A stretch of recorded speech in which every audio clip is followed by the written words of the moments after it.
শ্রীপুরে চাঁদার দাবিতে শ্রমিকদের উপর হামলা চালিয়ে তিতাস গ্যাস লাইন স্থাপনের কাজ বন্ধ করে দেওয়ার অভিযোগ উঠেছে স্থানীয় বিএনপি নেতা আয়তুল্লাহর বিরুদ্ধে।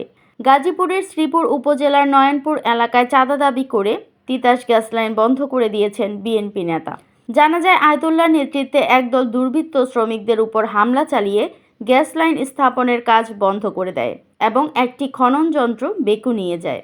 সেলভো কেমিক্যাল কারখানার ব্যবস্থাপক আব্দুস সালাম খোকন জানান, গ্যাস লাইন স্থাপনের জন্য আয়তুল্লাহ চাঁদা দাবি করেছিলেন, কিন্তু চাঁদার অর্থ না দেওয়ায় এই হামলার ঘটনা ঘটে। হামলার পর কারখানার গ্যাস লাইন স্থাপনের কাজ বন্ধ হয়ে যায়। এদিকে বিএনপি নেতা আয়তুল্লাহ অভিযোগ অস্বীকার করেছেন এবং বলেন তিনি এই ধরনের কোনো ঘটনা ঘটাননি। শ্রীপুর থানায় এই বিষয়ে অভিযোগ দায়ের করা হয়েছে এবং তদন্ত চলছে।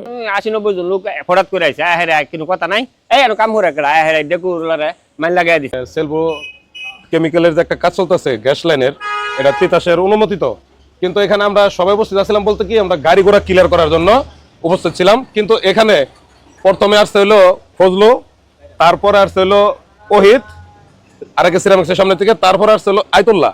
আয়শা না ওরা আয়শা ওরা কিছু করে নাই, আসলে ওরা এরকম একটা পরিকল্পনা নিয়ে আইছে এই জায়গায়, মানে ওদের যে পোলাফান গুলা এগুলা কিন্তু আমাকে একটা এলাকার ভিত্তিক না, এগুলা সব এলাকার বাহিরের। ওরা আয়শাইরা মানে ভাই ওনার আমাদের সাথে কথা বলা মানে লাগালাগি, মানে মায়ের ঘুষি যা যেমনি যা পারছে। শহীদ ভাইকে অনেক মারধর করেছে, আমাকে মারধর করেছে, এনামূল হক মনিকা কাকাকেও মারধর করেছে।